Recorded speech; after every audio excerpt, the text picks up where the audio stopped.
You're listening to I Love It When, and I'm your host, Mo. I'm a speaker, coach, and connector. You're in the right place if you're looking for some inspiration and you're ready to truly embrace who you are. My intention with this podcast is to help you see that you are so much more powerful than you realize. Hello, everyone. Welcome back to another episode of I Love It When. I'm your host, Mo. And today I have the opportunity to introduce you to a guest by the name of Sakura Sutter. I met Sakura through my mentor, colleague, and friend, Enmei Mangles. Many of you know that I talk about Enmei often, and she's often at the retreats that I host. And so a couple of months ago now, or a couple of weeks ago, Enmei texted me and connected me with Sakura and said, I think the two of you need to meet. And Enmei had no idea that at the time, for actually quite a while now, probably 6 months to a year, I have been searching for a practitioner who does past life regression work. I had been working with Anne Totaro, who I've had on the podcast here, for a while, and Anne stopped doing that work. And I really trusted Anne, and she was very ethical about how she went through past life work.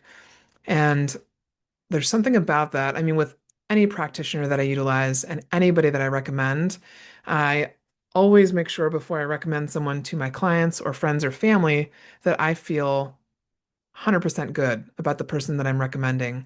And so I've been looking for someone for a while, and Enmei had no idea.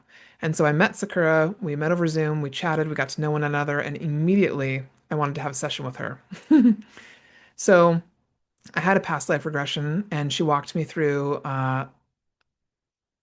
4 different lives. And just to give you, those of you that haven't had this experience before, an example, when you do past life regression, like she talks about in this episode you're about to hear, you're very much in charge. There is no part of you that is out of control. And so I was in her office, laying on a very comfortable heated table. I had a blanket on, I had an eye covering, and then she basically leads you through a visualization. So a lot of people struggle with it because they think, oh, is this just something, a story I'm creating in my head? And you have to recognize and realize that it's not just a story.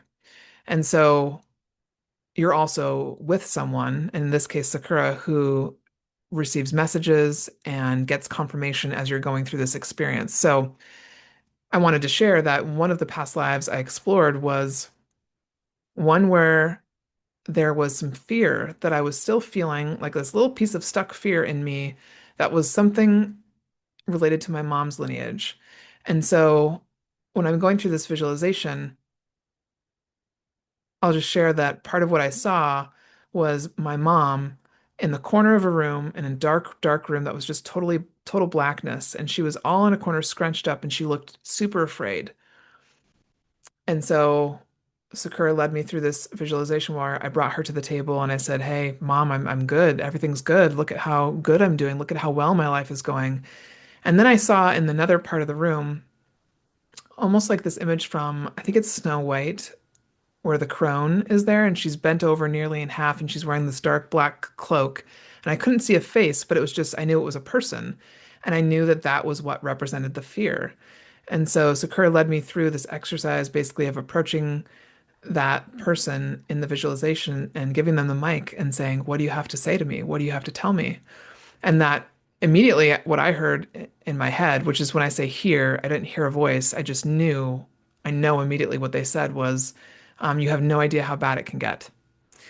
And so then the visualization continued and we found out like what it was that they were afraid of, and I was able to release it, let it go.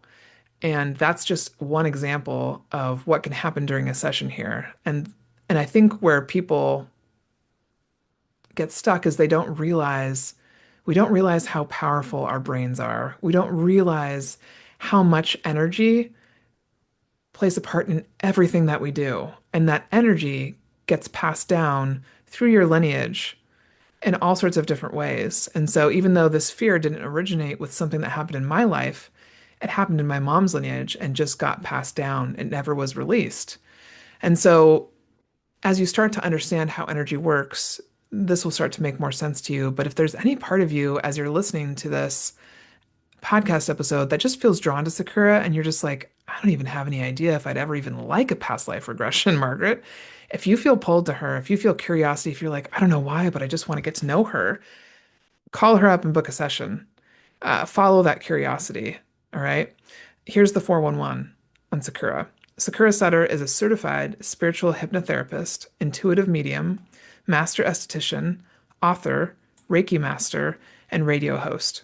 In 2017, her life was forever changed when she nearly died from a rare autoimmune disorder, Pemphigus vulgaris, which they call PV for short.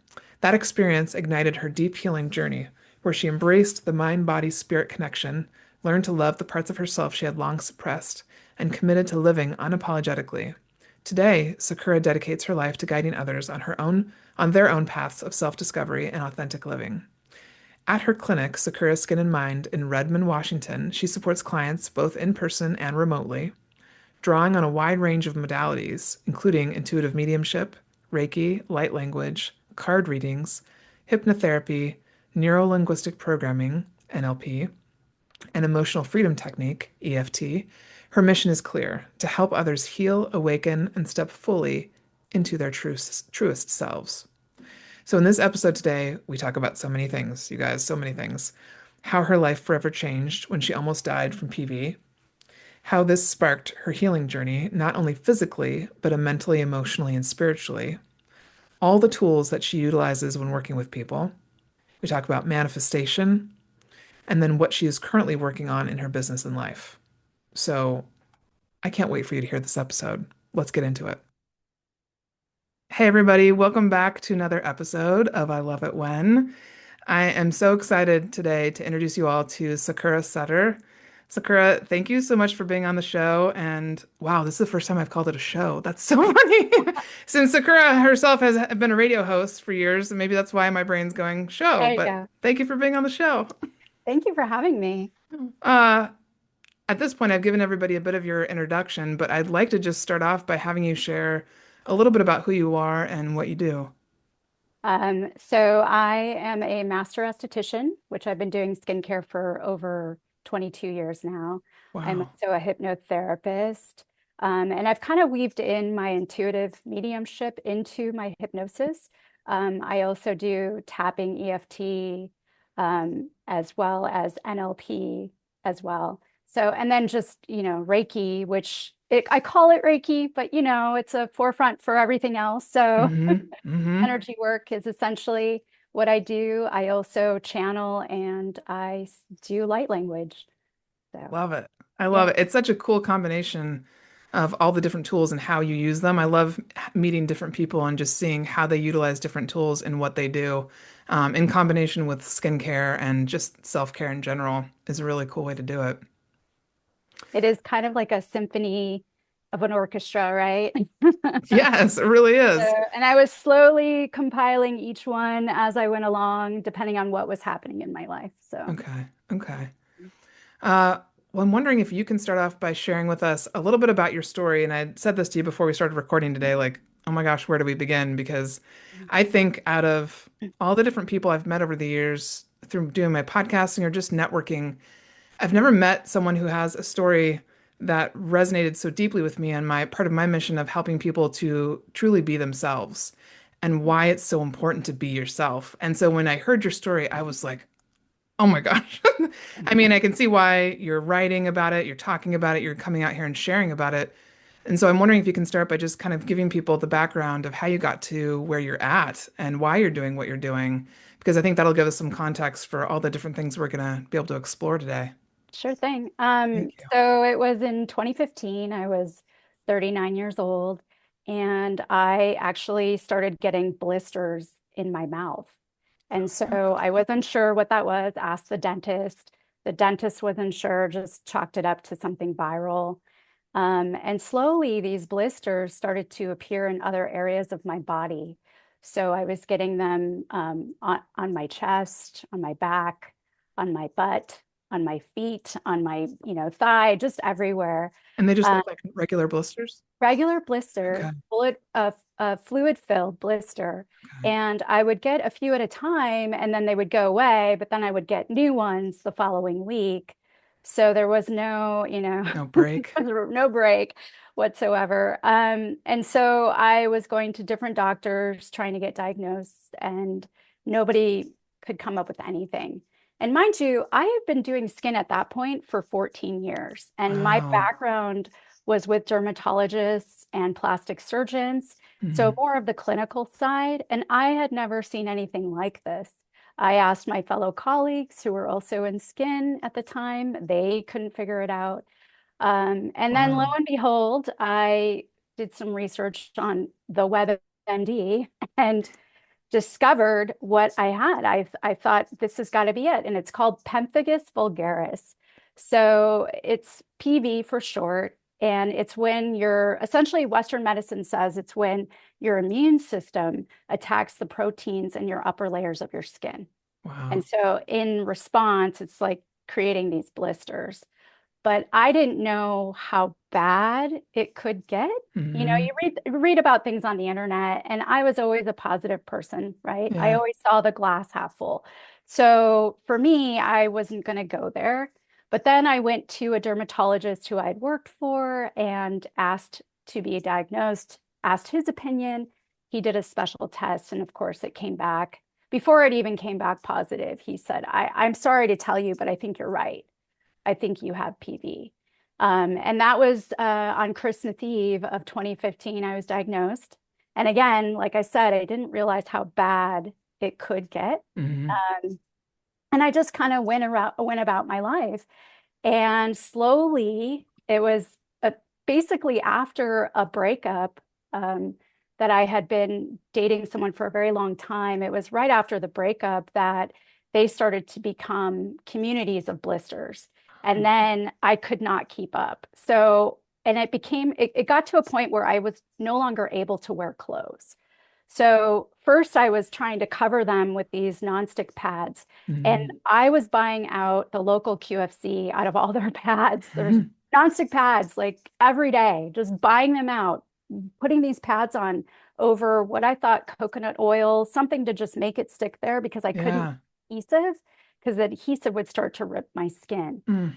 So while I'm going through this, I'm also under the care of a physician, actually a professor at UW, who specialized in pemphigus vulgaris.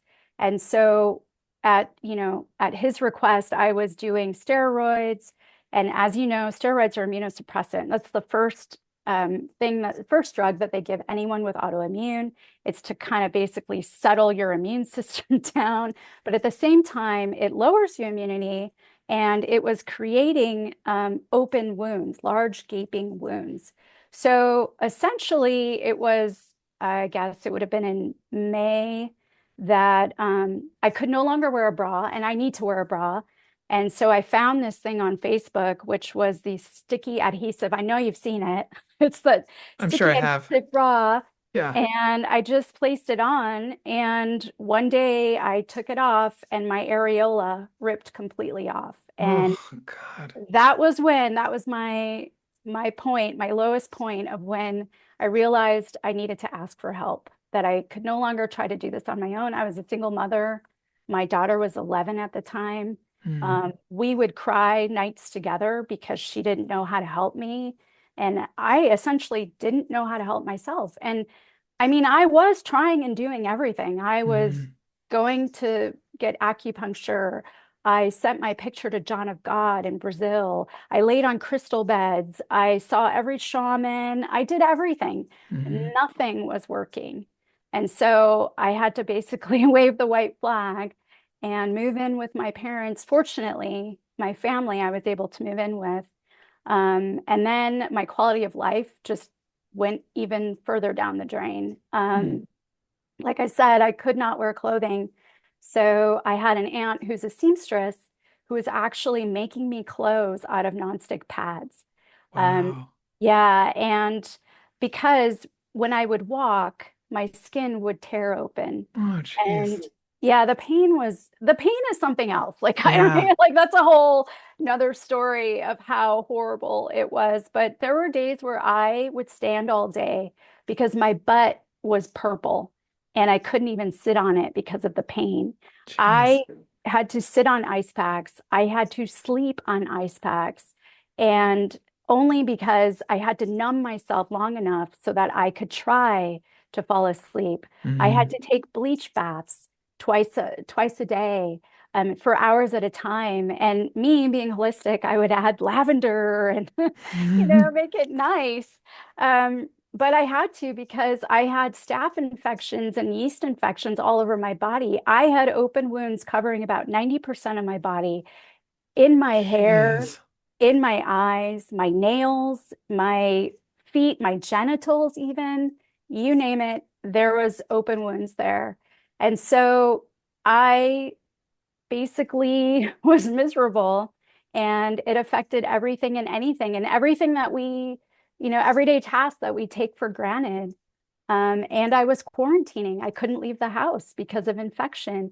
In fact, I increased my chance of survival just by quarantining at home, just by having family members become my nurses, because the other option was to go to the burn unit. That is what people do with pemphigus. They go to the Wow. burn unit and then they end up dying of sepsis or something else.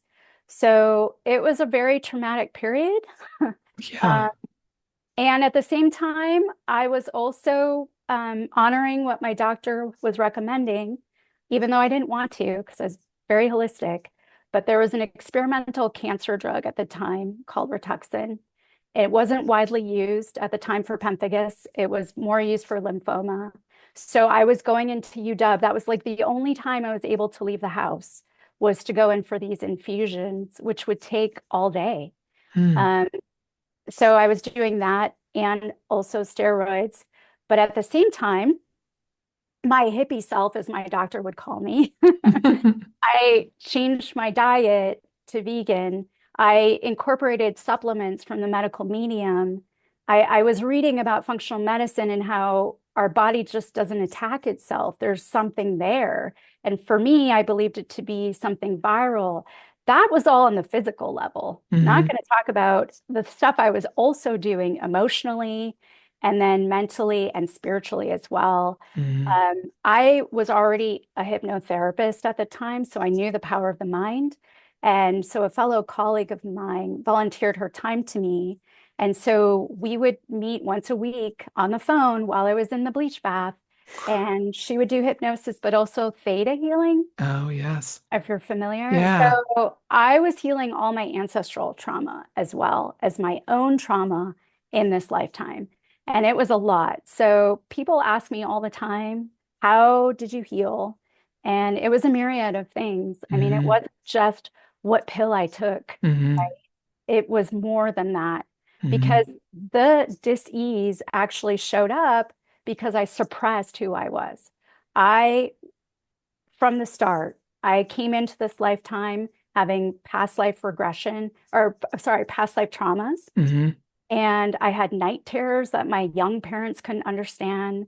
I had crazy phobias of things that I shouldn't have because I had never been, exposed to them. Exposed. Yeah. Like flying, I was afraid of flying. I had visions of theaters blowing up and airplanes going down. And my parents were actually afraid to take me anywhere because I was embarrassing to them.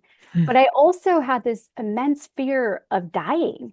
And it was my connection with spirits at the time that I didn't know and I didn't understand it. I had parents who, excuse me, didn't understand it. So how could I understand myself?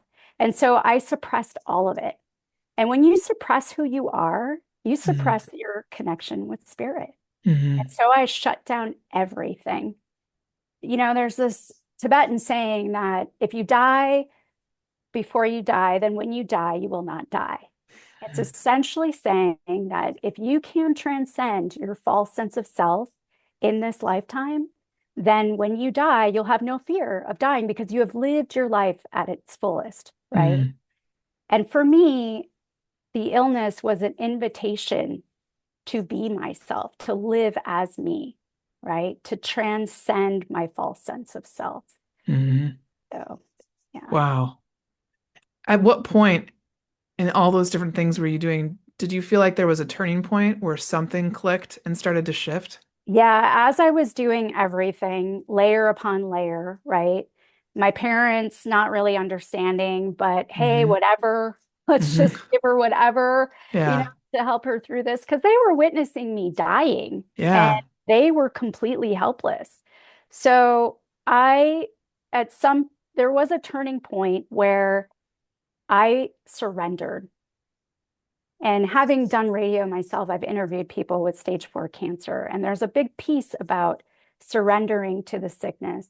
You know, we're so quick to rush through, we're so quick to take a pill, Yeah. suppress the symptoms, but really the symptoms are messages.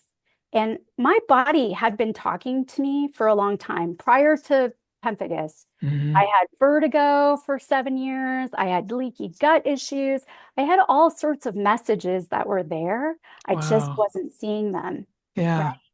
And then at the same time, as I told you before I got really, really sick, I was trying to do all these holistic things and none of those things were working. And that was also because I realized I wasn't ready to heal, right? Like I hadn't learned the messages yet. I also hadn't done the work yet. Hmm. And so that was a big piece of it too. But surrendering to the sickness and also surrendering to the fact that this could be it, that this could be the way that I go out, that I had to make peace with death. The one thing that I was completely afraid of, right, Hmm. since childhood, I had to make peace with that. And then I also had to have a purpose. And so for me, it was my daughter and my family. And, you know, it's interesting. I was following Viktor Frankl Hmm. for a while. There was a few Yeah. mentors that kind of came forward as I was trying to read in the utmost pain. However, Viktor Frankl, what spoke to me about him was that he made his wife Tilly his purpose. And unknowing that she had already died in the gas chambers, but he was trying to get everyone around him like, hey, have a purpose and we can push forward.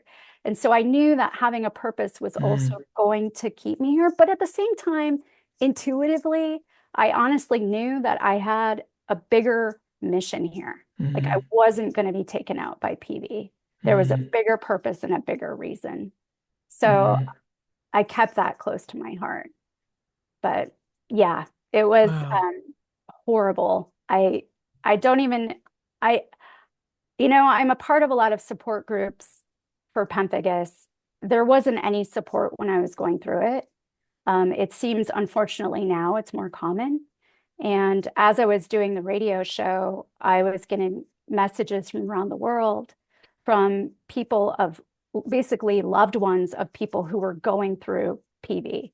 Like, what did you do? How did you do it? And so those messages kept me going in a sense of this needs to be shared. Yeah. And and it needs to be shared that it's healing is A, it's a choice, Hmm. and B, it is a combination of so many different aspects of you. Hmm. It is not just physical, right? Hmm. It's the mental, emotional, and spiritual as Hmm. well. Hello, I love it when listeners. I want to take a moment to share with you something that I've added to my daily routine that is changing my life. It's about the size of a band-aid and it's called LifeWave. If you struggle with stress, pain, or sleep, these might be something you want to try. LifeWave patches are non-medicated and made of organic materials. Therefore, no substances like chemicals or drugs enter the body. And using your own body heat and light, the patch reflects your own light back into your body and can improve skin appearance and confidence, enhance sports performance, improve mental clarity, help you to relax, improve your sleep, better manage stress, support a healthy cardiovascular system, and more. I'm personally using them right now to heal the varicose veins in my legs, which have gotten progressively worse in the last 10 years. You wear them for 12 hours on, 12 hours off. I put one on when I get up in the morning and then I take it off right before I go to bed. I highly recommend checking out the Eon and the X39 patch to begin with. The X39 patch is the world's first and only patented technology that uses a phototherapy system to improve strength and stamina without drugs or stimulants. The other thing I really appreciate about LifeWave is that they've made it very accessible. You can get started for as low as $100 a month and see the impact on your health. LifeWave has been around since 2004 and has over 200 patents as of March 2025. If you're curious about how this technology could help you, check out the link in my show notes or on my website and reach out with any questions. I have also officially started a team, so if you're interested in selling these patches as a part of my team, I'd love to connect with you about it. So, do you think when you were starting to surrender to the disease, is that also when you started to allow more of your spiritual gifts to come up, or did that happen later? Yeah, it wasn't even like I allowed it, it just happened. Okay. So, so yeah, when I started to be on the other side, like I knew I was healing, and there were some insights, right? Um, like physically, for instance, I felt as though someone took Windex and just wiped my lenses. Like I could see so clear. And I Wow. had so much gratitude for everything. Like sitting in traffic was a blessing, you know? So things like that, right? But then what happened was spirits started to come in, just coming in. Like I was trying to, sorry, let me back up. It's okay. I just moved back into my own apartment from being sick.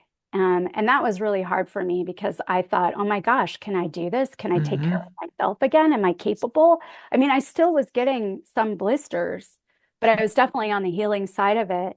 And I was unsure. And one night I was just laying in my bed, and all of a sudden this spirit popped up and was pacing next to my bed. And he had a backpack on and a leather jacket, and it felt like he was just in a motorcycle accident, like he had just passed, and needed to have help over. So, and that's what I did. But then from there, as I was doing facials, like skincare, people's loved ones would come in during the facial and they'd poke me and be like, hey, tell them so and so is here. And they would drop a name. And I said, no, I'm not going to tell them that. They're going to think I'm insane. There's no way I'm doing that. So I would keep the information to myself and then they'd be super persistent. So to the point where I just had to relay the message. And oftentimes it's what they needed to hear. So yeah, there was really no choice in that. But again, Okay. like I said, when I had suppressed myself for so long, I had also basically disconnected from spirit. Hmm. So now that I was connected to my true self, I could then be a clear channel. And Hmm. so spirits just started coming in left and right.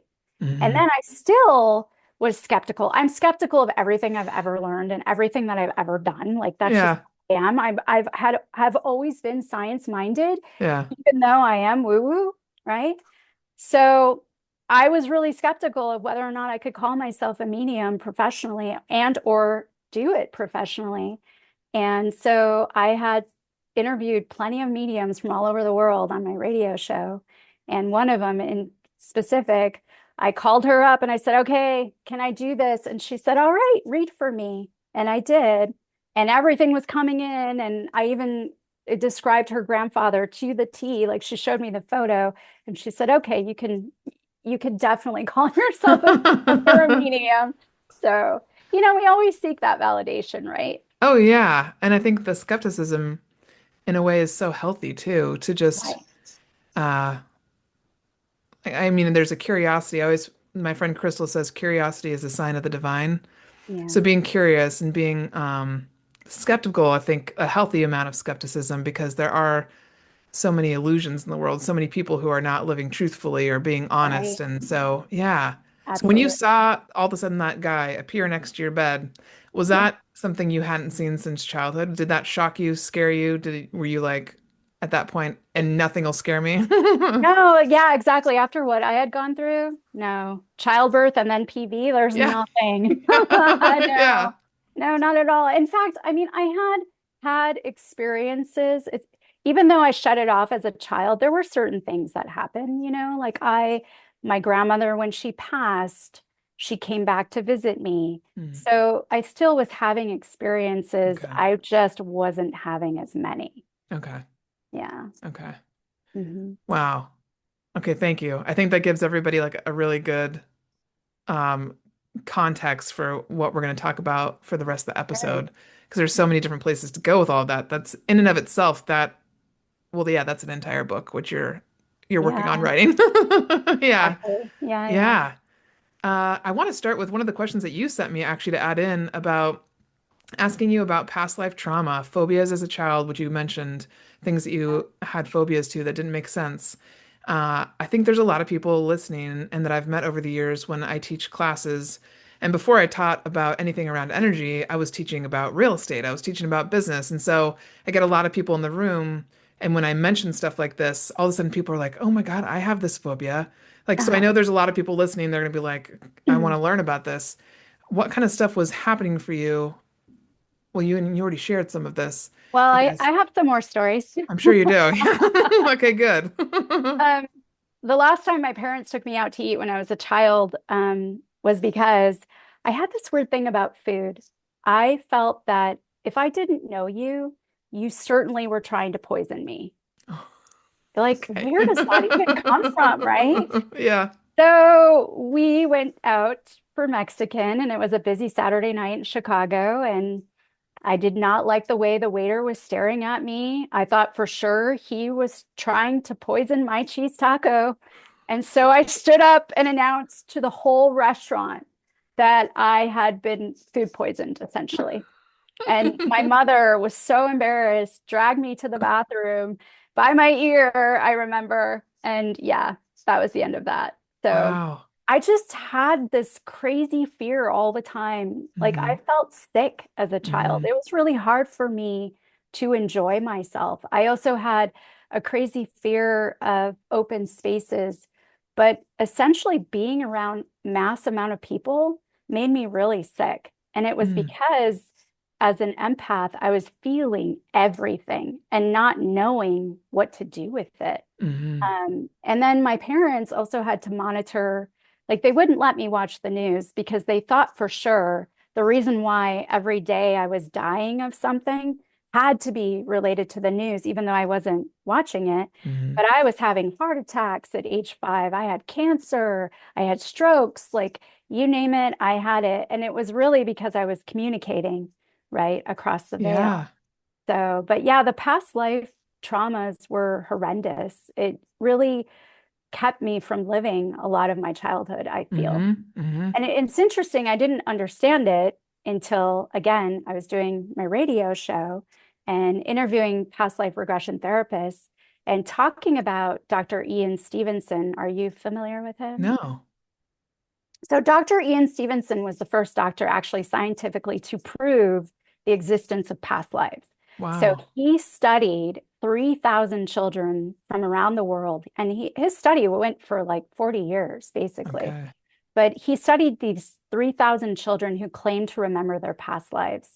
35% of these children actually had birthmarks where the wound was of where they died. Wow. So, and then one of the symptoms he said was night terrors. Children have night terrors aside from these crazy phobias that do not make sense.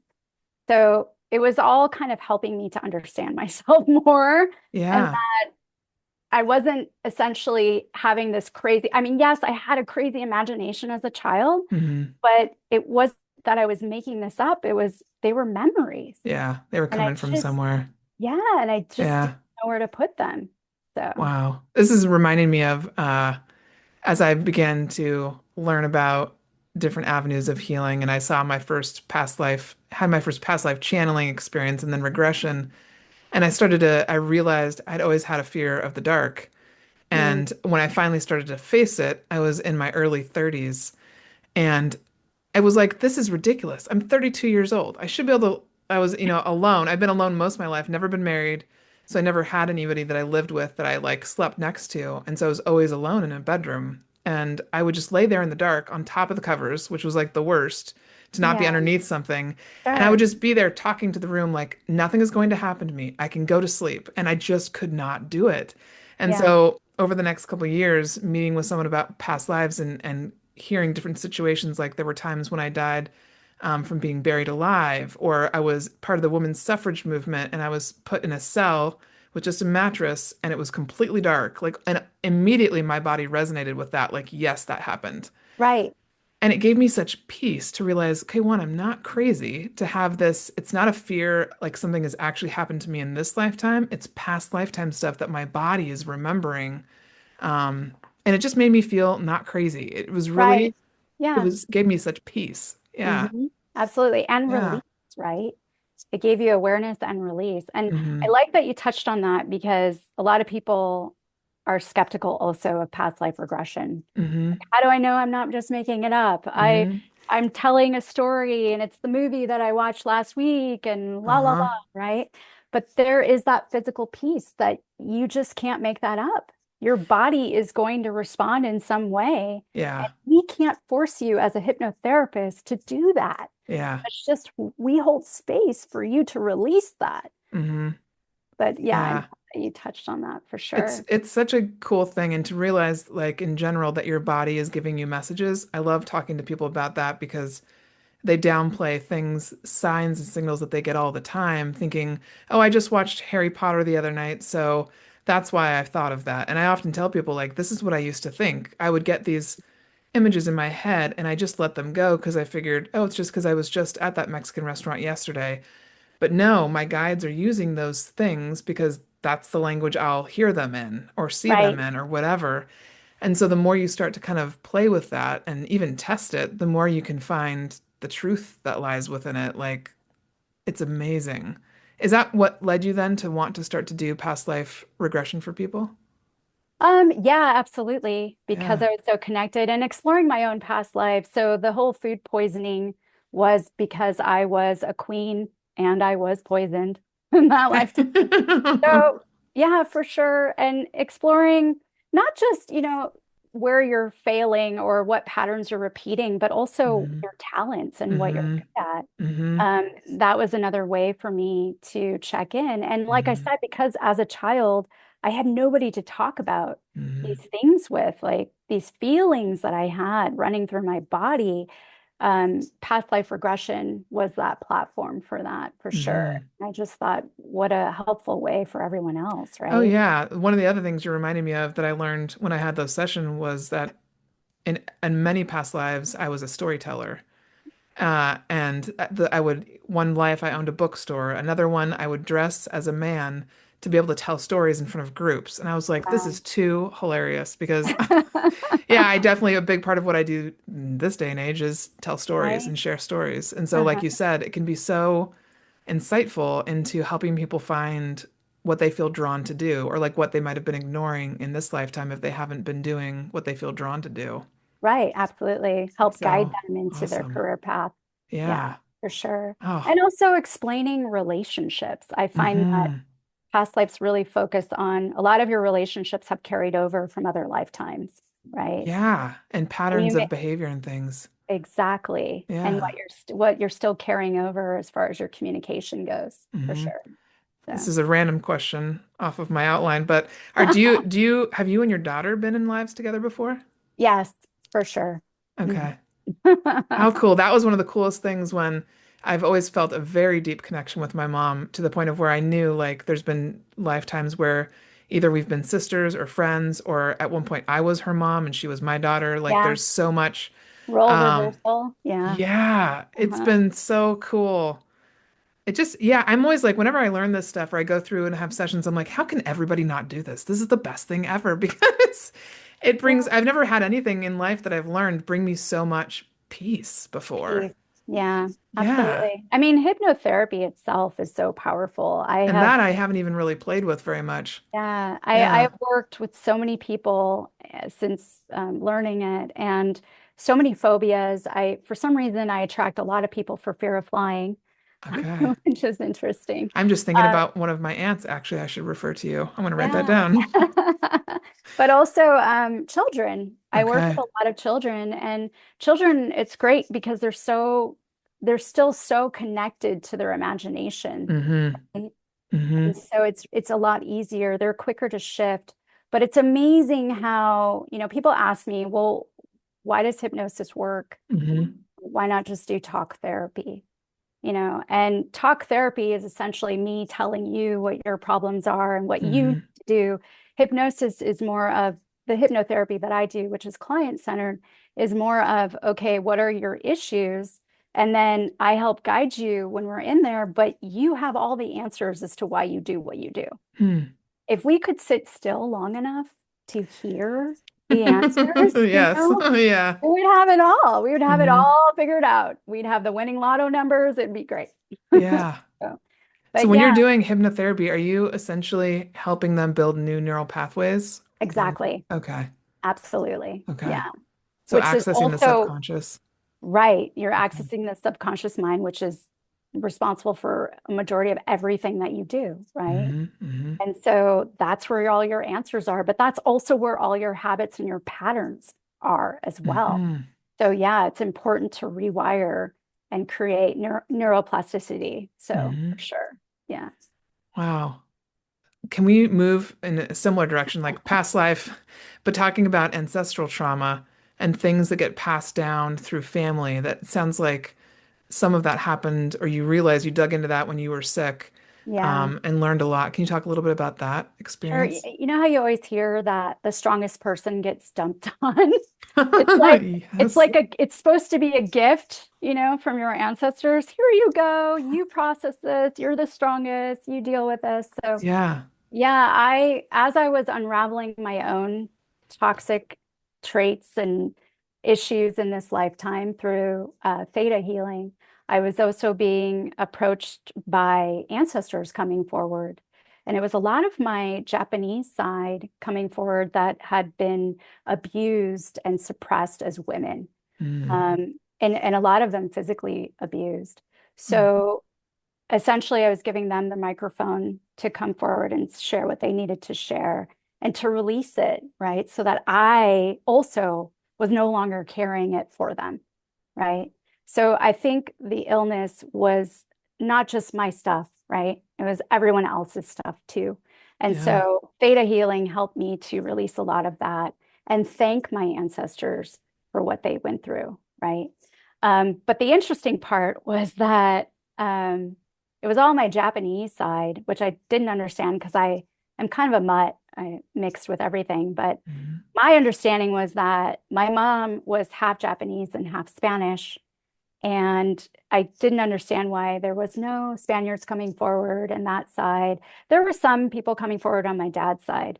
However, it was mostly my Japanese ancestors. And after I had gotten back from being sick, I did ancestry.com and I basically had to sit my mom down at age 60 and tell her that her father was not her father.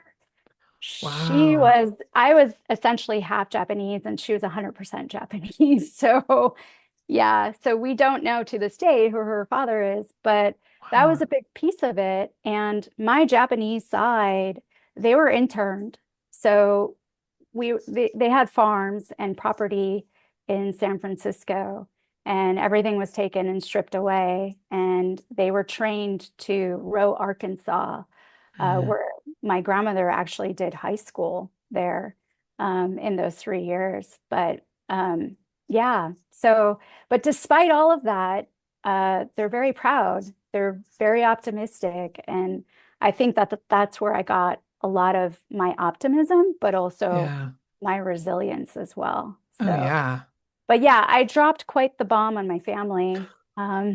And it wasn't just my mother, it was another one of my aunts also who had a different father. And so, yeah, Wow. that was quite Were they open interesting. to hearing that information, or did it take them a minute Um, to? yeah, they weren't necessarily open, but it was there, right? Mhm. So it's Mhm. whether what they wanted to do with it from that point. So, Mhm. and the other funny fact is that I thought I was Spanish and I wanted to embrace that culture. So I studied Spanish and I'm the most fluent person in my whole entire family, and I am not Spanish ever.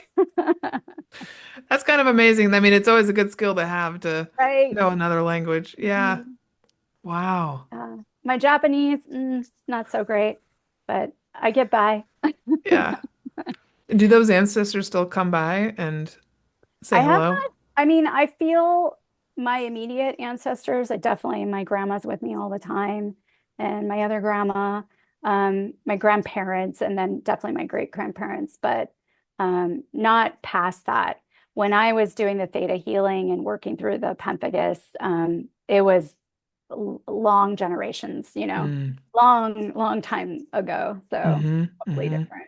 Hmm. I love talking to people about that aspect of ancestral healing, which has come up more since I've learned how to do the emotion code, which is a type of energy Yeah, healing. And absolutely. I was actually just doing it earlier today with someone, and it's so amazing to see these emotions that get brought up related to different pain that they have in their body that goes back generations. And then when they release it, you can see it in their face and they can feel it. And they're like, "What is this?" And I said, "Well, this is 20 generations of betrayal or whatever it Uh-huh. is." Yeah, And I don't think, well, again, obviously, like I wasn't ever taught and we weren't exposed to the idea of anything beyond genes being passed right. down Hmm. through our parents. And so it makes a lot of sense to me. And for people who are still skeptical, I just say, like, open yourself up to an experience, try something, because once you feel it and you feel the shift, you can't deny it. Right. It's so Well, and then clear. if you think about it too, if you can strip away all of everyone else's crap, Yes. imagine how much lighter you would feel and less Hmm. burdened you would feel as well, but Hmm. also giving you the space to focus on you Hmm. and what you need to accomplish in this lifetime, the Yeah. legacy that you need to leave behind, right? Yeah, that's what I usually say to people is if you imagine you feel betrayal in this lifetime, someone cheats on you or whatever happens in a relationship, if you're already carrying betrayal with you, it will feel Yeah. 10 times more intense than if it was Mhm. just your feeling of betrayal. Absolutely. And It's then just a you're and game then you're changer. just you're essentially then attracting that, right? Like Hmm. you're a magnet for betrayal. Hmm. Yeah. It's Yeah. a game changer. Hmm. Uh, I've only done theta healing once. It was just a few minutes where because somebody was showing me what it's like, and I find it really fascinating. What's the difference, or like, how do you describe theta healing? Um, I would say it's pretty comparable to hypnosis Okay. as far as being in that meditative theta state. I'm not quite sure if it's universal for everyone to use an infinity. Was that something that you An were infinity. exposed to, sitting in No, an infinity sign? no. So I do believe that, obviously we make it our own, right? Hmm. Whatever we learn. So that was a big piece of my healing or my theta healer. Okay. Um, but yeah, I would compare it to hypnosis, just Okay. putting you in that trance state, Hmm. right? In the Love quiet. it. Yeah, Okay. yeah. When you're working with people in different ways, do you find like when you're um, doing skincare or doing something that they didn't sign up for Reiki or they didn't sign up for past life regression, do you find then that they'll come back to you for that, or does it take a couple times before they open up to the idea Yeah, of, I would say I think people are opening up more now, hmm, right? yeah, And you see it, especially during COVID, right? Anytime that we're faced with mortality, it opens up the woo-woo even more yeah, because people want other answers, right? hmm, And they want also to feel hope again. hmm, And so even during COVID, doing mediumship was a big thing hmm, because people wanted to get in touch with those they lost at that time. yeah, So I think people have moved to becoming more open than yeah, before. I agree. But I certainly don't push anything on anyone. Hmm. If they want to hear it, I'm happy to share it, Hmm. but I'm not going to force it on Hmm. anyone.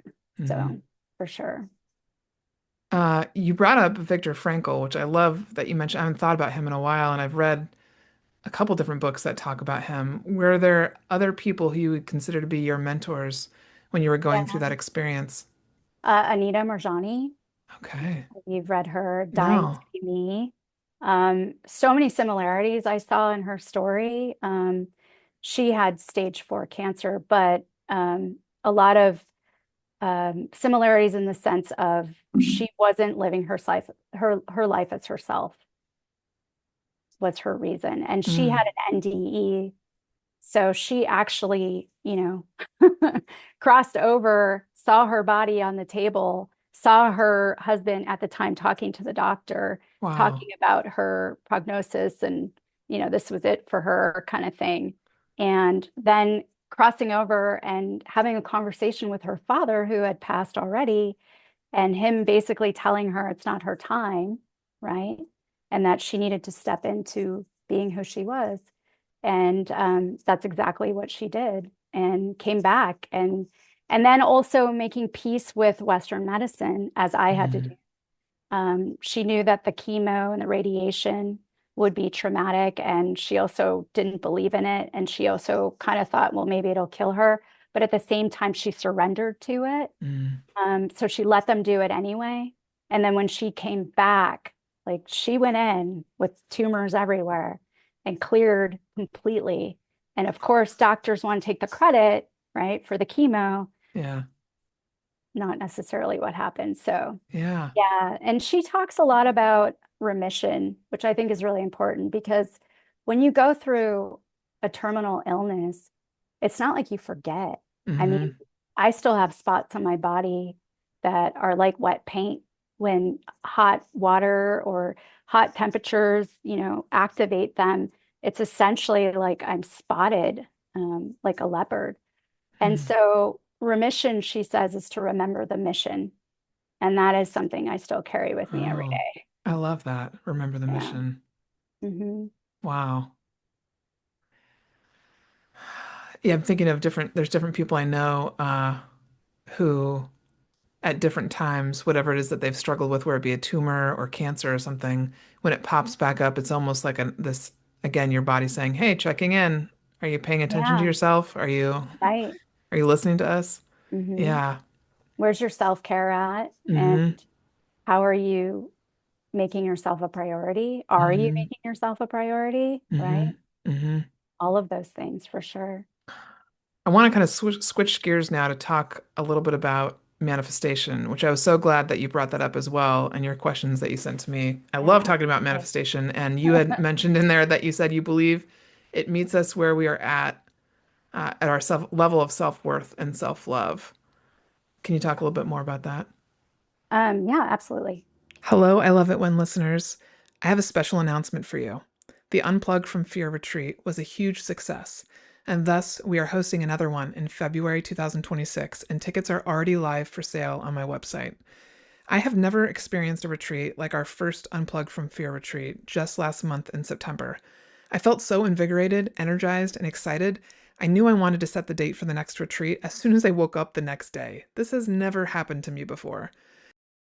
This retreat will be February 27th through March 1st at Kindred Healing Space in Everett, Washington, and will have the same speaker lineup with Enmei Mangels, Crystal Novak, and Kai Bertrand. Tickets are $15.55, and there are a total of 12 spots available. You can go to iloveitwhen.org to purchase your ticket today and check out the testimonials from previous attendees and speakers. I cannot wait to see you there. So have you ever manifested something in your life and it wasn't exactly what you wanted? Oh, It for was sure. like a version of it, Yeah. right? Oh, And yeah. then you think back of where your mindset was at that time. So I truly believe, and it's from my own personal experience, you know, the manifestation matches how I feel about myself. And manifestation is more of how you're feeling than what it Mm, is you're actually wanting, right? mm-hmm, And mm-hmm, so you have to feel it and believe it in mm-hmm, order for it to happen. So it's interesting when you follow Abraham Hicks, right? mm-hmm. Yeah. She talks about the actual thought, the manifestation process. It takes like 17 seconds after you Mm-hmm. have that deliberate thought, right? That deliberate intention. Mm-hmm. And then there's that buffer of time, which is essentially that time of when you put that intention out there and then when you physically receive it. Mm-hmm. But you kind of have to do the work, right? I mean, Yeah. because manifestation, yeah, it's going to meet you where you're at. Mm-hmm. And if you don't think you quite deserve that, I don't want to use a car, but Mm-hmm. you don't quite think you deserve that Ferrari, who wants a Ferrari anyway, but you're going to get something else. Oh So, yeah. Yeah, yeah. the first thing I thought of actually when you said that was me and my partner Tom, who have been with together now for like I met him during COVID. Yeah. Um, but I think about that year leading up to it and when I had finally decided, you know what, I think I'm ready for a partner. And Enmei Mangels, our mutual friend, had said to me, "Well, are you swiping?" And I was like, Enmei, I really don't like swiping. I don't like swiping. And she's like, you got to put yourself out there. You got to swipe. Yeah. You got to put yourself out there. And also, dress like you're ready to meet someone. Like spend enough time on yourself that you feel good about yourself. And so when I look at that year leading up to when I met Tom, it's like I would consider like I dated or like was more invested in about three or four different guys in that year leading up to meeting him. And I look back now and I can see how they got progressively more spiritual, more open, Right. more in alignment with what I wanted and what I knew I deserved. And Uh-huh. even the guy that I met right before Tom was like this mic drop moment of like the universe was like, "You sure?" Because this guy came in who was like 6'5", really attractive and really manipulative Um, and turning out to be almost kind of like there was a sense of definitely some dark energy with him. And it was yeah. this mic drop moment and just was a 2 week period thing where it happened. And then I was like, no, I am not accepting this. And Which as is soon as, interesting. yeah, it was like, why did this happen? I mean, the universe will always provide some sort of challenge right before you're supposed to level up, just to see, like, are you sure? As you said, are you Yeah, are sure you you're ready really sure? for Because this? you could still have this. Right. And I was like, no, I know I don't want that. But you have to make that decision. It's that embodiment of the energy, like you're talking about, that I've realized too of, do I embody the energy of I am worthy? Do I embody Right. that energy of uh, I love myself? Right. And once I've started to realize that that's what it means to hold the frequency, then I can start to see in my life all these places in which I'm not holding that frequency. And you can start to figure out how to shift it.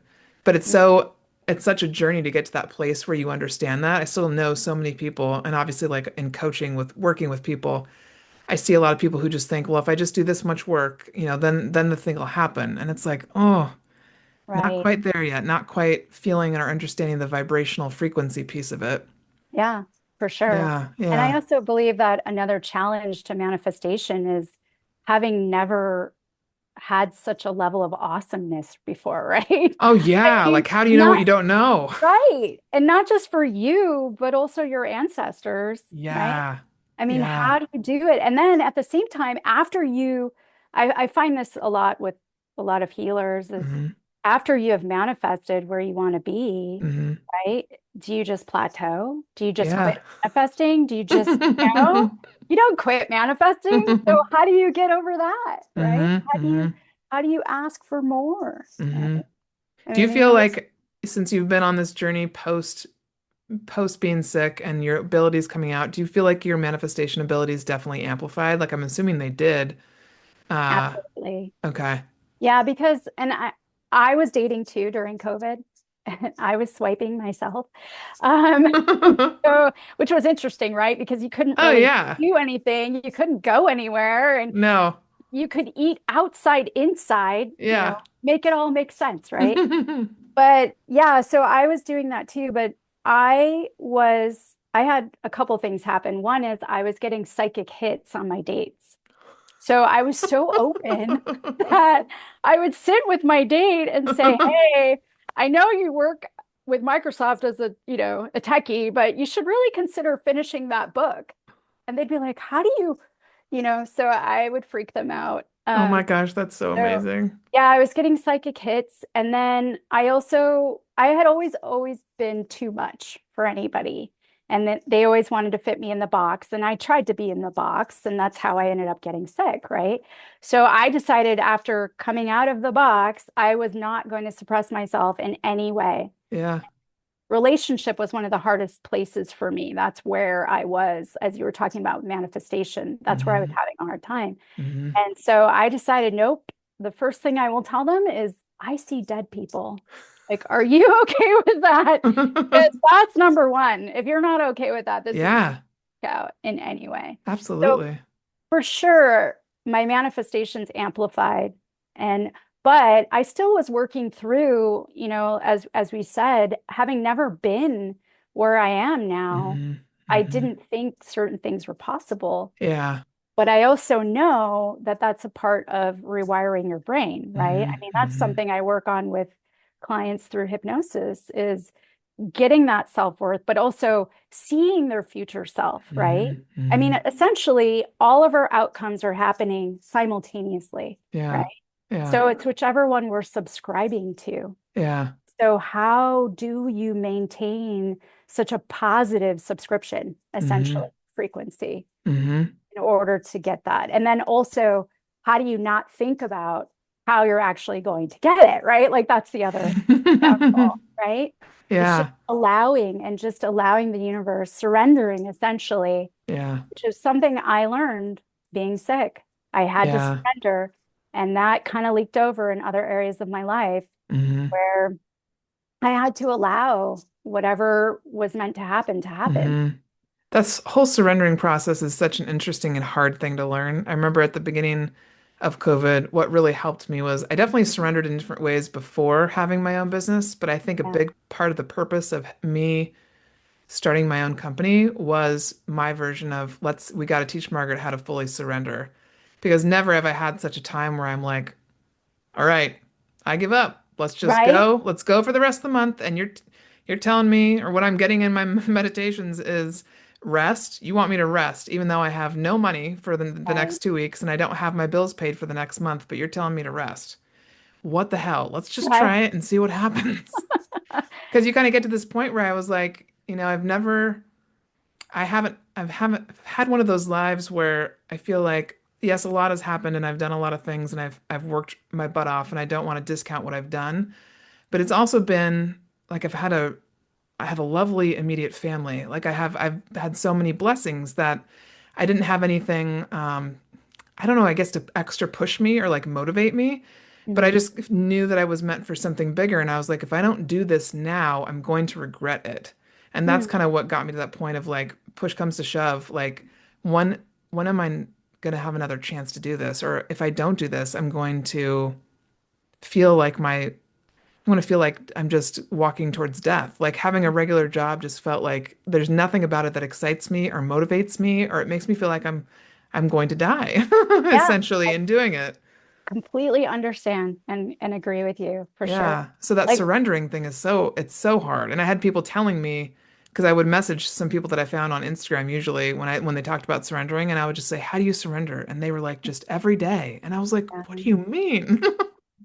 well, and I think, for people that have been through some sort of illness, right, it forces us to surrender in some way or in Hmm. some. I was lucky enough that I had gone through PV before COVID. And so when COVID came around, I was like, I've Yeah. already been through this. Yeah. I've quarantined. Yeah. I didn't go outside for 6 months except to go to the doctor, Yeah. right? Risk of infection. I had to close my business. I couldn't see my daughter. Like there were so many things Hmm. that then came up for everyone else. Hmm. And so then I felt like support for everyone else going through that, Hmm. Hmm. and sharing what I went through. So to help motivate them through it as well. Yeah. Yeah. So fascinating. What are you working on manifesting right now? When am I If there's not if working there's on yeah, if there's anything manifesting? you feel like When sharing. am I not? Yeah. So really quick to go back, you know, a few things. One is I did manifest my husband during COVID. Actually, there was Okay. a psychic that I interviewed on my radio show who I'd never met in person because of COVID. We weren't allowed to bring anyone in the studio.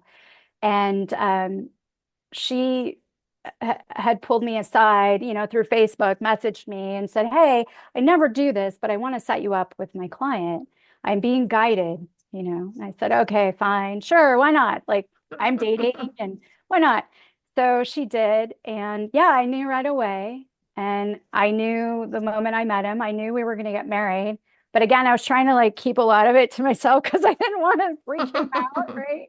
I'd seen it all. And then I don't know, kind of almost 6 months into it, I contacted her again, reached out and said, "Hey, have you thought about getting ordained?"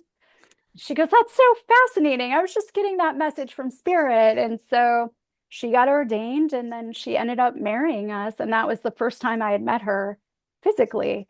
So yeah, I did work on manifesting him and my home. And then moving forward, I paused the radio show to finish my Oracle card deck, which Hmm. I'm just putting out into the world right now, Hmm. which has been a lot of fun and also a big learning journey. And then writing, I am working on writing, finally putting pen to paper about Pemphigus and my journey, Yeah. uh, as well as I'm also writing a romantic comedy I too. love that. And then, a little birdie told me maybe to do some speaking and teaching. Absolutely. So, yeah, so that's something else I'd like to bring in as well. Cool. I love it. Well, I hear you too on the what you said about how do you know what you could manifest if you've not been exposed to Right. other things. So I also really encourage people if you're listening, or just something that I tell clients to do is, I mean, I read so many books, but I also just look at other people's lives and whatever you feel desire for. Like sometimes I'm like, it feels really selfish to say I desire this thing. And so people hold themselves back from acknowledging those desires, but those are all things that are, I believe, meant for you. Right. So I love looking at other people's lives and saying, oh, wow, would I enjoy that? Would I enjoy having like a house on the water? Yes, I would. I think that's what I want. Yeah, not to Yeah. compare, right? Mm-mm. Not to No. put yourself down, but yeah, Mm-mm. to see what else is out there, right? Mm-hmm. Mm-hmm. What are all the possibilities? Yeah. Yeah. It's so fun. Um, about your Oracle deck, could you tell us a little bit more just about what it's about and how that Sure. idea was created? Yeah, so my deck is called the Beauty Oracle, Love and it's that. 44 cards. So a lot of it is a lot of the healing wisdom that I gained on my own journey. So it's to help inspire and empower others on their own journey. The way the card deck is designed is you can split it into different aspects of you. So the mind, Mm. yeah, the mind, right? The physical, the emotional, and then also your beauty, because beauty to me is how you show up in the world. It's your inner belief of yourself, right? Mm. It's the inner love that you carry. That's what beauty is. And so the card deck also brings in a labyrinth. So it allows for a meditative space and tracing through an affirmation, whatever you pull. Okay. The beauty cards bring in skin tips. So I do share skin tips from the years I've been doing aesthetics, but they also have a symbolic twist to them as well. So if you need to exfoliate, who do you need to have boundaries with, Oh, right? wow. Nice. Yeah. I And like then that. and then the physical cards have yoga poses, and those also have a symbolic Okay. metaphor as well. And then they all have goddesses as well. So it's really about awakening your divine feminine. It's about getting more in touch with yourself. It's a tool to help you connect with your intuition, Mm. essentially. I love Yeah, that. it was a lot of fun to make. It was a lot of work. Did you do the artwork yourself I or did hire not. someone? I do Okay. not. I have a couple local designers that actually worked Okay. on that for me. So Oh, really it's exciting. been great. Yeah, absolutely. So for people that are listening, where can they find it if they live in Washington and also if they live outside of Washington? If you go to sakurasutter.com, you'll Okay. see a tab for that, Okay. or the Beauty Oracle deck. It's also on Instagram, so the Beauty Cool. Oracle deck as well. So you can find it there. Okay, awesome. I love a lot of folks that I talk to oftentimes have no experience with Oracle decks or tarot cards. Sure. And I always tell them, like, start with Oracle cards. It's kind of a good entry point. And I love that yours has, I didn't realize the different aspects that it goes to body, mind, and spirit. So that's really Yeah. cool. That'd be a good one Well, for people to play with. right. And just, Yeah. focusing on our interconnectedness, right? Like if one thing's off, the rest of you Oh, is going to be yeah. off. So what is Yeah, like the exfoliation, such a great one. Where in your life do you need to exfoliate someone? I right? don't think people think about how connected that is. It's so Uh-huh. real. But it is, I mean, so having done skin for so long, Hmm. right? I brought in hypnosis because I was seeing people with more chronic skin conditions like eczema, right, and acne. And so I kind of had this whole hypothesis in my mind that they were rooted in emotional baggage or emotional trauma. Hmm. And then I read about hypnotherapy being used in the 70s for acne and having great Wow. results. And so that is why I brought in hypnosis. When I Okay. first opened my spa, it was called Sakura Skin Shop. My artwork was like a teriyaki restaurant. It was nothing to write home about. But then I started on the cheap, and then I rebranded years later when I brought in more mind modalities and the hypnosis and the Okay. tapping, as well as neuro-linguistic programming. Hmm. But yeah, I've worked with a lot of young teenage clients with acne, especially those that like to pick, right? Hmm. And working on what is the mental reason there. Where do they need to target? Wow, God, I wish I'd known you when I was a teenager. My brothers and I all suffered from acne at that point. But you know Yeah. what's coming up for me to ask you about, which I might have to book a session with you, is my cat allergies, cat and dog allergies. Oh, yeah. Okay. Um, Cat allergies I've had since I was probably in my 20s, I think. But then the dog allergies started after an incident where I spent the night at someone's house. And it was like as soon as I laid down, all of a sudden I couldn't breathe. And I should have gotten Oh, up to leave, but I didn't. right. And Uh, I was so bad that like 2 days later I had to go to the ER because I could barely get a breath in. But it feels yeah. like both of those allergies I've been working to heal from with the emotion code and with different energy healing and stuff, but there's still a bit there. Have you explored, essentially, a lot of allergies will pop up when when you're taken by surprise or something traumatic happens to you, something traumatic is said, right? So, for Mm. instance, working with people who have some crazy allergy of watermelon. And it was because they were eating watermelon and something happened to somebody with a firework, and Oh, there's a traumatic experience.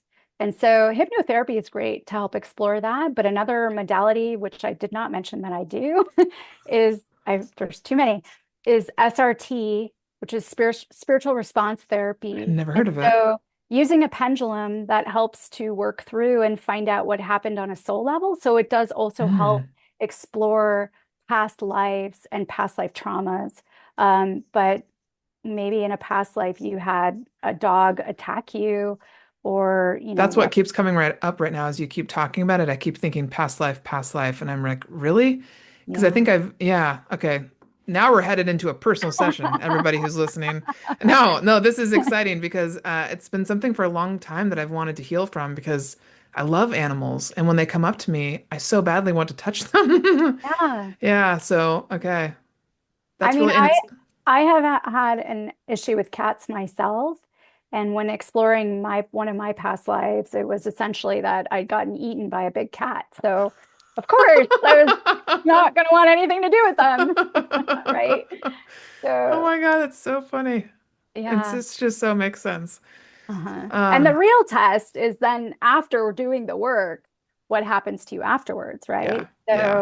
So interestingly, I did have the past life regression, and then I had to move in when I was sick with my parents who had multiple cats, Oh, and I was absolutely fine.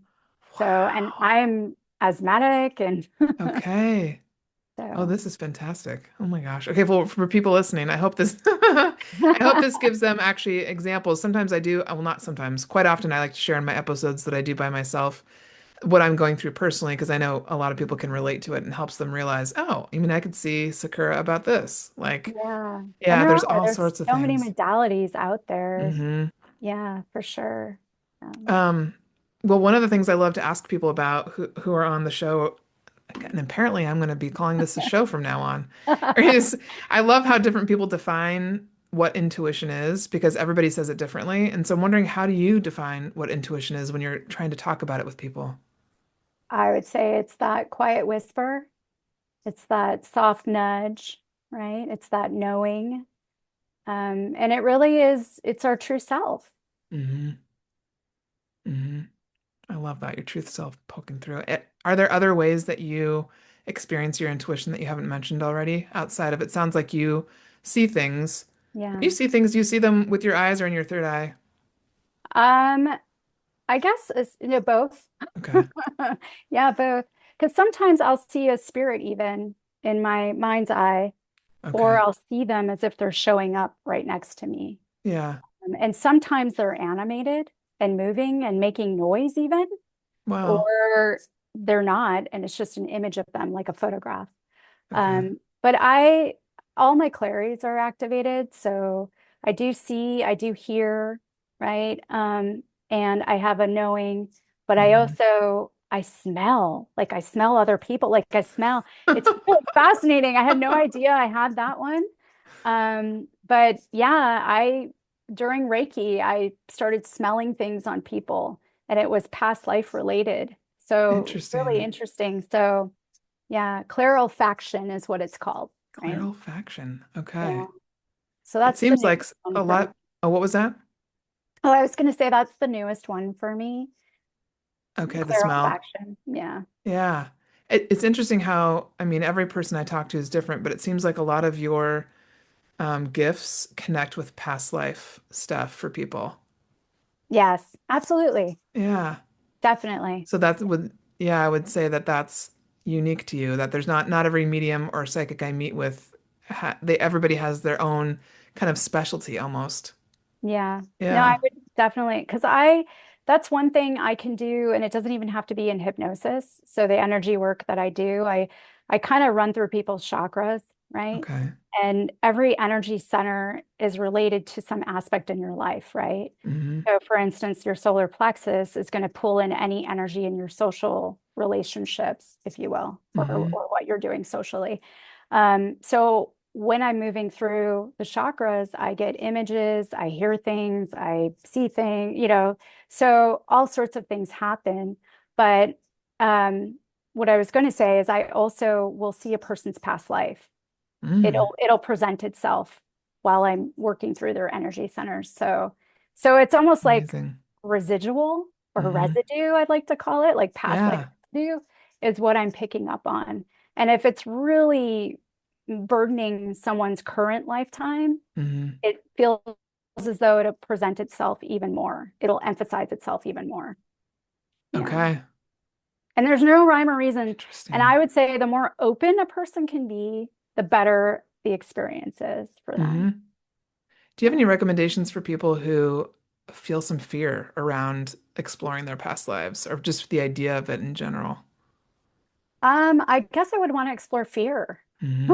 you know, explore why even having fear. Why do you have, Yeah. yeah, and Yeah. probably explore fear through hypnosis, right? Yeah. I think a lot of people fear hypnosis, period, because they Yeah. don't understand it. Yeah. And I try to explain hypnosis in the sense that your mind goes to where you're physically not, right? Hmm. Or if, for example, if I were to have you describe a beach, you would describe your favorite beach. You would tell me all about it as if you're right there. Hmm. I mean, and you would essentially feel as though you are there. Hmm. So that is hypnosis, and we're hypnotized every day. Yeah. We drive for hundreds of miles and we don't remember, Yeah. or, or we don't remember if we brushed our teeth or closed the garage door, things like that, right? Hmm. So it's not that I'm also going to make you do anything that you're, Hmm. morally or change your values in any way. Hmm. You are fully in control. There just might be parts that you are a little foggy that you Hmm. don't quite remember, and that's just from being in that lucid theta state. It's Hmm. the state that you're in before you fall asleep, Hmm. right? It's also the state that you're in when you first wake up, Yeah. which is really important. What you do when you first wake up, that first 90 seconds is so important, right? It's how you set Yeah. the intention for the whole day. So if you pick up your phone and you're doom scrolling, Hmm. I mean, you've just set the doom for the whole day. Hmm. So how can you be Yeah. productive, I right? love it. It reminded me of in relation to hypnotizing. There was, I don't know if people are listening who've seen people be hypnotized up on a stage, but I'm thinking back to when my younger brothers had their senior night, one of the things they did was they had a hypnotizer come and hypnotize like four or five of the kids and make them dance up on stage. So what's the difference between that and like when I did my past life regression with you? I just felt like I was doing a meditation. Like I was, like you said, I was in Yeah, complete control. I was laying down, had something over my eyes, but I was walking through a visualization essentially. It yeah, didn't feel like you could have said, "Hey, Margaret, get up and dance," and I would have been like, "What?" right. Yeah, so that would be what you're describing on the stage and doing all the acts. That's a hypnotist, right? Hypnotist. Okay. So they're not essentially they are suggestive. It is still a form of theta, but it's Okay. not as deep as you and I Okay. would go. It's also it's not productive or constructive in any way. Yeah. The hypnosis that I do is client centered. So Okay. again, while I am guiding you in some way, you are leading You're me. leading it. yourself. Yeah, because I So, think that's where, I mean, I remember my mom was with me. We were both chaperoning, and it really freaked her out because my brother, I mean, he didn't do anything crazy. He will already get up on tables and dance, but he was yeah, dancing up on the stage, but you could see the look in his face. It was like it was, last over. yeah. And so my mom really, she started to cry and had to leave the room. Oh, I know. So that I think really scares her. And I think when people think about hypnotherapy, sometimes something that scares them is the idea of like, I won't be in control. Someone's yeah. going to have control over my brain. And so I think that's a really good Well, for people to differentiate between those things. Like, yeah, this is not, there wasn't a point that at any point in stage. time where I'm not in control. Yeah. Yeah. And and the funny part is that you're actually more in control in Yeah. hypnosis because that is, again, 90% of what you do, right? It's controlled by your Yeah. subconscious. So, Yeah. yeah, for So sure. interesting. Um, Well, you've shared a little bit about already about the different ways in which people can work with you. Is there anything else, like if someone reached out to you, I guess maybe share again, what are the different things that they could do with you?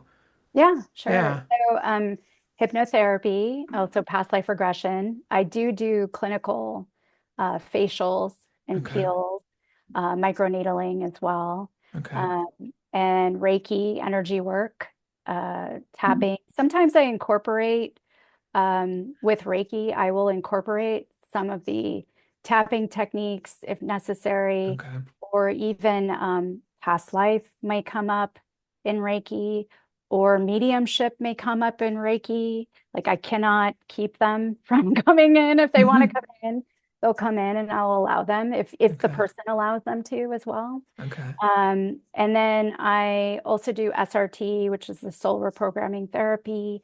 All of these modalities, except for facials, I haven't figured out a way yet to do facials remotely, but one day. So, One day it'll yeah, happen. I can do these remotely or Okay. in person. And my skin and mind clinic is located in Redmond. Hmm. So, Sakura Skin and Mind is what it's called.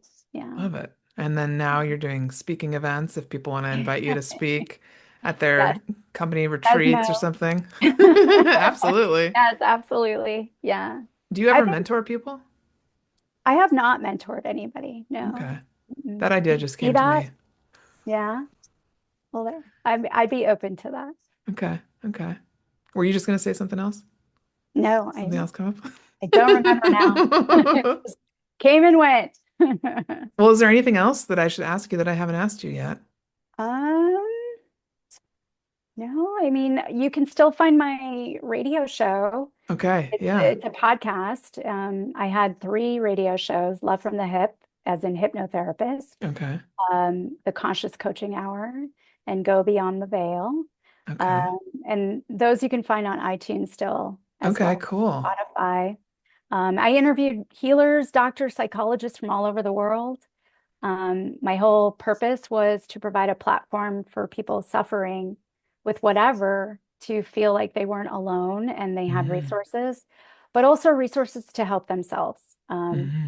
One of the things I would share too is just try to be an advocate for your own healing, Hmm. right? I think we're so quick to give it away to Hmm. doctors and healers, even, Hmm.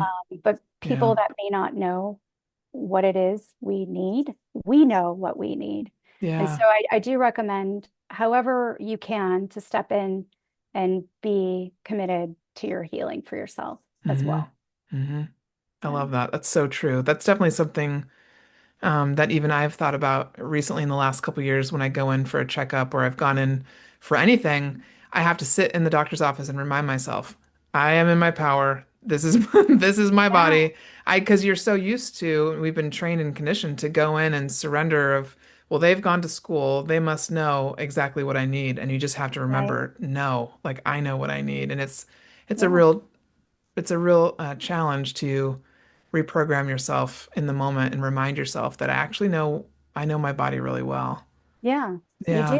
And your body is a powerful machine. It's a Hmm. miraculous, powerful machine. But Hmm. yeah, I mean, essentially, if there's this saying that if you heal somebody of something as a healer, right? I mean, Hmm. it's not your responsibility to heal anything for anyone else, nor should you do that. You're not Hmm. God, right? Hmm. But Yeah. as sometimes if you were to heal something that was providing a lesson for them and you heal that one thing, it could come back and manifest as something much worse, right? Yeah, yeah. Until that lesson is learned. So Hmm. there's a Hmm. lesson in everything. And it's always what is happening for you, right? So Hmm. I think one of the other things that's hard to learn as you're going through something so intense and healing from something so intense is to not be a victim of it. Yeah, And I did yeah. go through that. I mean, in the beginning, I was like, why, woe is me? Why me? I mean, I was crying all the time, mostly Hmm. out of pain, but I also was like, why did I didn't want to sign up for this, right? Hmm.